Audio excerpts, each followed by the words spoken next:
今日もお付き合いいただきありがとうございます。今日の主なニュースを英語でお送りします。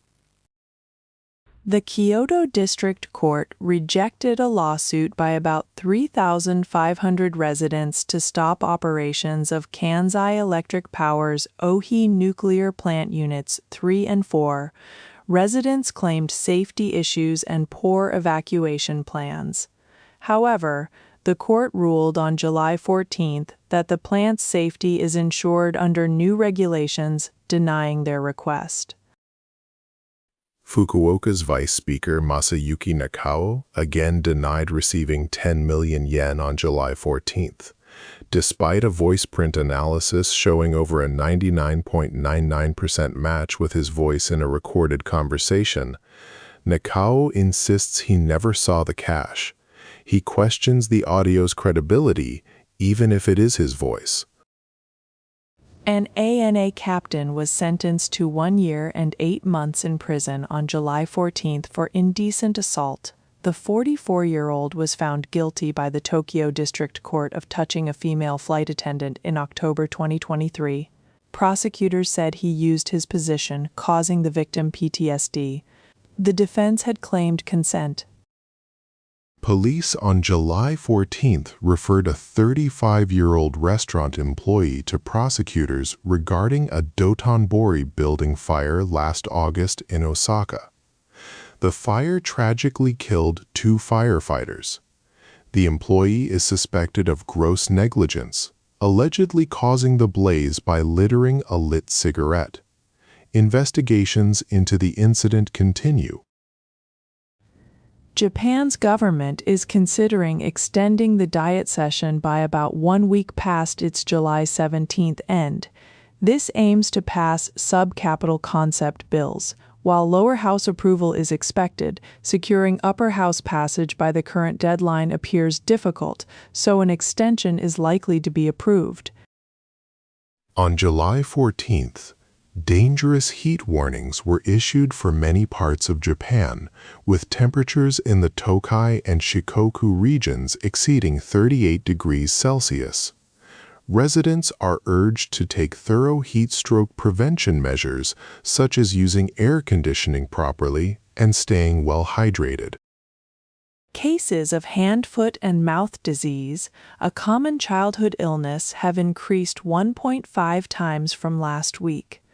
27 prefectures across Japan are now at an alert level. Experts warn that patient numbers could rise further, urging the public to take thorough preventative measures like frequent hand washing. The United States has continued attacks on Iran for a 3rd consecutive day. President Trump announced these attacks would persist and declared the resumption of a naval blockade against Iran. President Trump also stated that the U.S. will demand payment for ensuring safety in the Strait of Hormuz.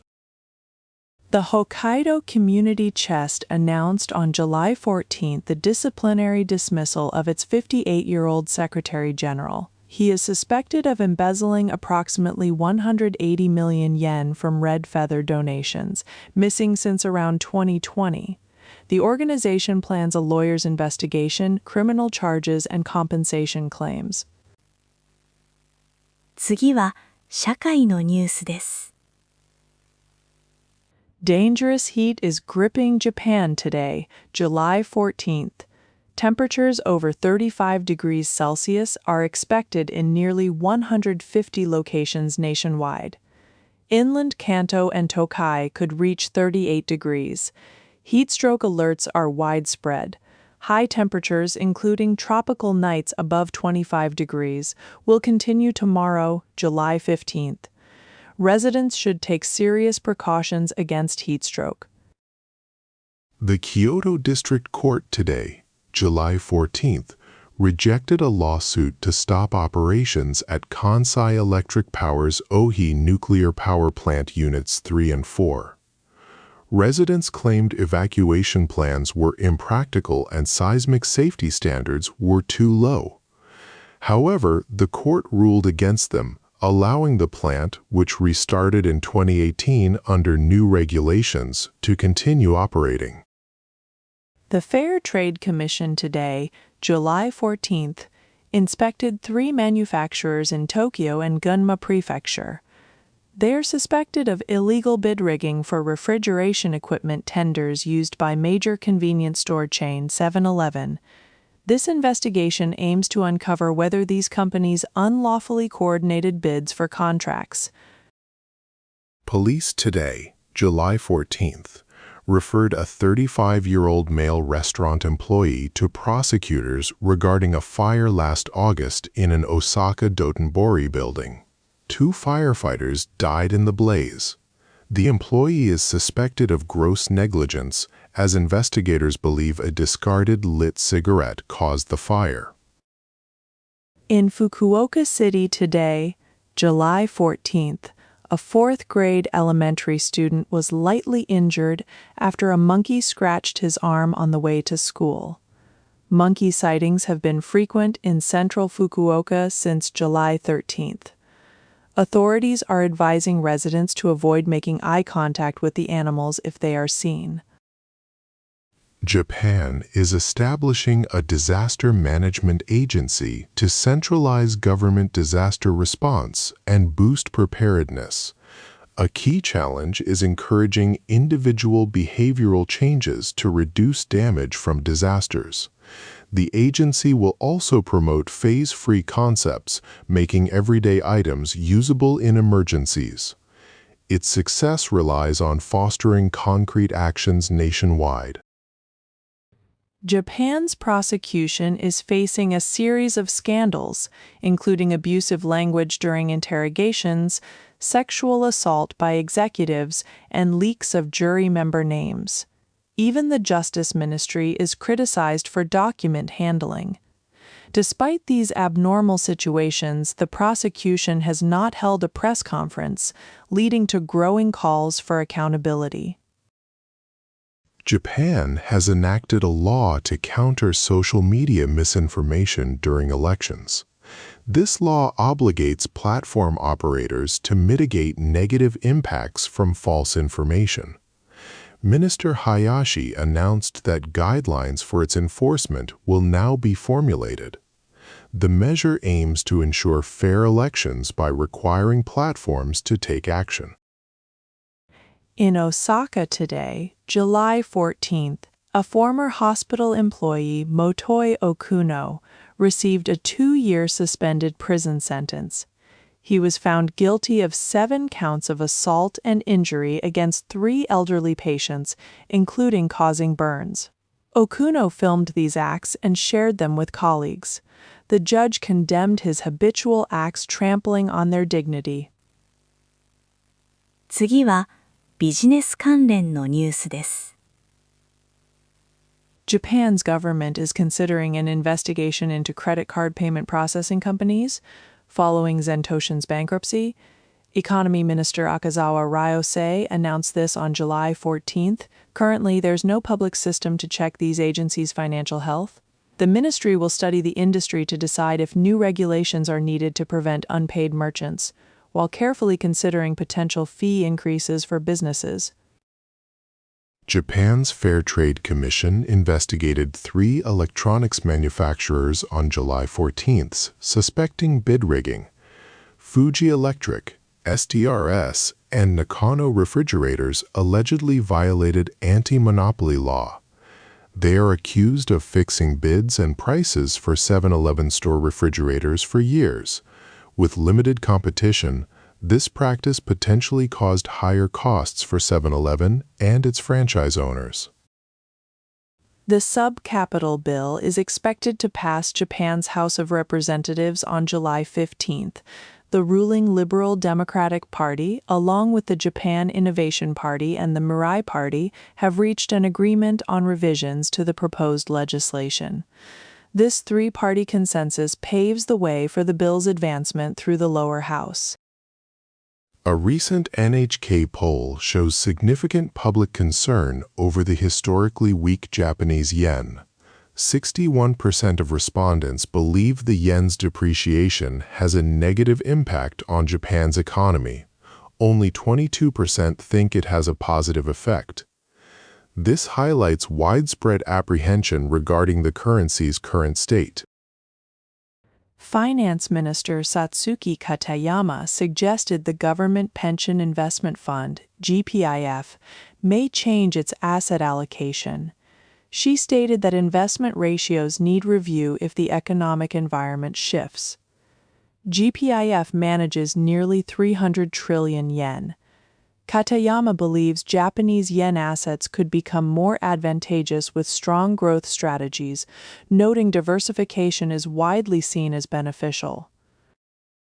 Tokyo Disneyland and Disney Sea will raise their maximum one-day passport prices from October. For adults aged 18 and over, the highest ticket price will be 12,400 yen, including tax. This marks the first price increase in 3 years. The parks use a dynamic pricing system, charging more during peak seasons to manage visitor numbers effectively. Japan's House of Representatives Commission on the Constitution has reached an agreement. On July 14th, ruling and opposition parties decided to hold a comprehensive discussion on constitutional matters on July 16th. This consensus was reached during an executive meeting held to discuss the future schedule for deliberations within the Commission. Japan's Minister of Internal Affairs and Communications, Takeaki Matsumoto, is formulating guidelines for a new law. This legislation targets false information on social media during elections. It obliges platform operators to reduce negative impacts from content harming electoral fairness. The law, which passed the House of Councilors on July 13th, aims to ensure fair elections. Japan's House of Councilors Liberal Democratic Party and Constitutional Democratic Party have largely agreed to begin deliberations on the Imperial House Law Revision Bill on July 15th. The bill aims to ensure a stable number of imperial family members. A special committee in the House of Councilors will convene to discuss this important legislation. では、スポーツニュースをお伝えします。Munetaka Murakami of the White Sox competed in the MLB Home Run Derby on July 13th. He hit 9 home runs in 20 swings but was eliminated in the first round. Murakami, in his first year in the U.S., mentioned feeling nervous during the event. He is the second Japanese player to participate in the Home Run Derby. The World Cup semifinal between Argentina and England is known as a fateful match. This historic rivalry originates from the 1982 Falklands War. Diego Maradona's Hand of God goal in the 1986 World Cup is a famous example, symbolizing Argentina's pride after the conflict. This match is more than just a game, deeply connected to both nations' history. England and Argentina have advanced to the World Cup semifinals. On July 11th, England defeated Norway 2-1 in extra time. Argentina also beat Switzerland 3-1 after extra time. The semifinals are now set. France will play Spain, and England will face Argentina. Lionel Messi's scoring streak ended at 9 games. Norway's impressive World Cup run ended in the quarterfinals, with a 2-1 extra-time loss to England. Star striker Erling Haaland was visibly exhausted. Despite the defeat, Haaland, who scored 7 goals, called the World Cup the best experience of my life. Captain Martin Odegaard also described it as a dreamlike time. Shohei Ohtani of the Los Angeles Dodgers hit his 22nd home run of the season against the Diamondbacks. This solo shot in the final game before the All-Star break brought his combined career total to 350 home runs. This milestone includes his home runs from both Japan and Major League Baseball. Rintaro Sasaki, an infielder from Stanford University, was drafted by the Miami Marlins in the 8th round of the MLB draft on July 12th. Sasaki, who hit 16 home runs this season, was also a first-round pick in Japan's draft last fall. He now has 3 options: pursue MLB, sign with SoftBank, or stay in college. Yokozuna Unozato has started the current sumo tournament with 2 consecutive losses. On July 13th, he lost to Fujinokawa, following an opening day defeat to Yoshinofuji. These are opponents Unozato has never beaten. If his struggles continue, there's a growing possibility of him facing a 3rd consecutive tournament absence. Actor Toshiro Yanagiba passionately cheered for Morioka University High School in the Iwate Prefectural Baseball Tournament. His eldest son, Ichi Yanagiba, is the team captain. Yanagiba attended the game wearing a uniform and cap and loudly supported the team. Morioka University High won 4-0, advancing to the next round.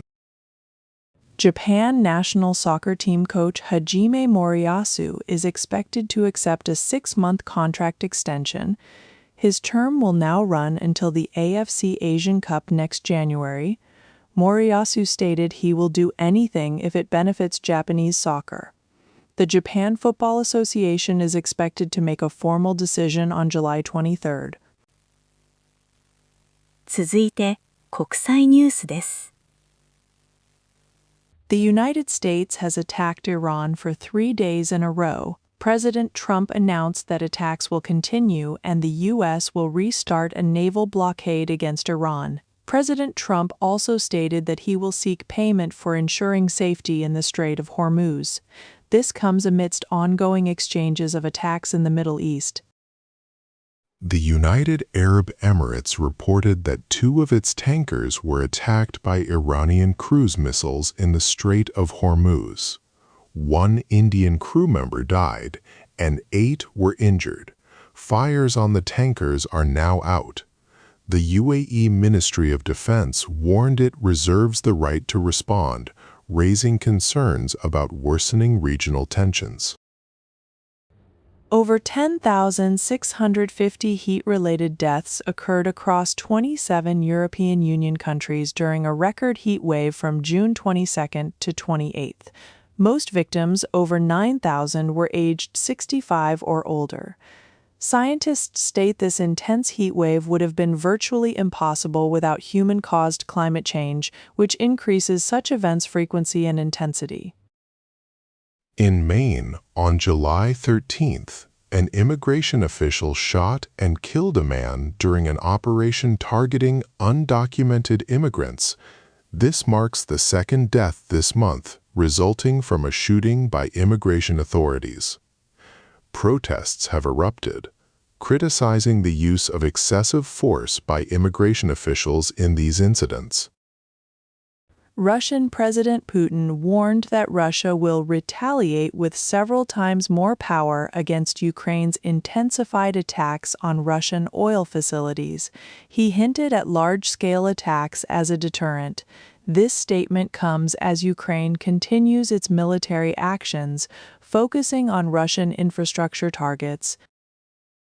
10 European countries, including Ukraine, met in Paris on July 13th to start building a joint ballistic missile defense system. The goal is an integrated missile defense network for Europe. It will combine Ukraine's combat experience with national defense expertise. Ukrainian President Zelensky called anti-ballistic missile defense a top priority. The European Union plans to restrict children's social media use, EU Commission President von der Leyen stated. Policies will limit access based on a child's age. This follows a growing trend in many countries to regulate children's online safety. The EU is expected to announce specific measures this autumn. A U.S. federal court in Florida ruled President Trump's settlement in a tax lawsuit as unprecedented fraud. The court criticized it as a collusive lawsuit where the president and government, not truly opposed, gained large public funds. The judge sanctioned Trump's lawyers and referred the acting attorney general for ethical concerns. 続いて、文化・芸能ニュースをお伝えします。TBS director Katsuo Fukuzawa, known for the popular drama Vivint, was accused of power harassment by young staff. TBS confirmed behavior constituting power harassment and took strict personnel measures. Fukuzawa temporarily left the set. Vivint, a hit series, has a sequel planned for July. TBS assures that the broadcast schedule will not be affected. A special one-piece card game promotional card included in Weekly Shonen Jump has caused a frenzy. Many trading card shops across Japan have temporarily stopped buying the card due to extreme price fluctuations and market instability. This unusual situation reflects concerns over resales at inflated prices as shops await a more stable market. NHK announced Nagisa's Evolution Theory as its fall 2027 morning drama. This original story is the first in NHK morning drama history to feature a veterinarian as the heroine. Scripted by Koji Tokuo, it follows Nagisa Fujishiro, a shy vet in Osaka and Yoran Island, as she grows by connecting with animals and their owners. Sam Neill, the actor famous for the Jurassic Park series, passed away on July 13th in Sydney, Australia, at 78. He achieved global recognition as paleontologist Dr. Alan Grant in the original 1993 film and its sequels. Neill had publicly battled blood cancer since 2023, and in April, he announced his remission. June Izazaki, a Bizenware potter and living national treasure, passed away on July 11th at 90. After graduating from Okayama University, he dedicated himself to Bizenware. Izazaki revived ancient techniques, including restoring traditional kilns, while also incorporating modern expressions. He was designated a living national treasure in 2004 and a person of cultural merit in 2025. Japan's Ministry of Justice is drafting guidelines to protect voice rights against unauthorized AI generation. An expert panel approved the draft, which states voices, like images, are protected by privacy and publicity rights. Using AI-generated voices for profit on social media could infringe these rights. The guidelines aimed at curbing fake content will be published around August. Satomi Ishihara will star in a Fuji TV drama this October, marking her return to dramas after 2.5 years. She recently gave birth to her second child in May 2025. Ishihara accepted the role on the condition that Akiko Nogi, the acclaimed scriptwriter of her hit drama Unnatural, would write the script. JR Kyushu announced the Super Mario Train final run was canceled on July 12th due to a vehicle malfunction. The company apologized to passengers who were looking forward to the last journey. No alternative runs will be offered, and the themed train service concluded as scheduled on July 12th despite the last-minute cancellation. Yuri Anu, daughter of former Onyanko Club member Kazuko Utsumi, shared on X that she was found unconscious due to poor health. She has experienced loss of appetite, dizziness, and headaches since April. Yuri Anu admitted to stopping medication and not eating or drinking for 4 days. Her neighbor found her on July 10th. She is now recovering at home. 今日のニュースは以上です。最後までお付き合いいただき、ありがとうございました。おやすみなさい。